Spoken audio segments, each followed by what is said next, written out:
ஒரு படத்தின் பிரஸ் மீட்டை, அதுவும் சக்சஸ் மீட்டை ஏதாவது ஒரு ஹோட்டலின் அரங்கிலோ அல்லது பிரசாத் ஸ்டுடியோவில் நடத்துவார்கள். ஆனால் கமலஹாசனின் பாபநாசம் பட வெற்றியை தனி அரங்கம் அமைத்து அதில் வைத்து நடத்தியுள்ளார்கள்.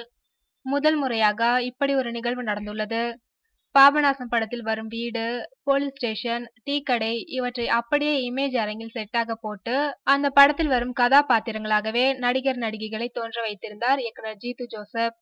படத்தில் இவர்கள் என்ன மாதிரி உடையில் தோன்றினார்களோ அதேபோல் சில காட்சிகளை மேடையில் நடித்தும் காட்டினார்கள்.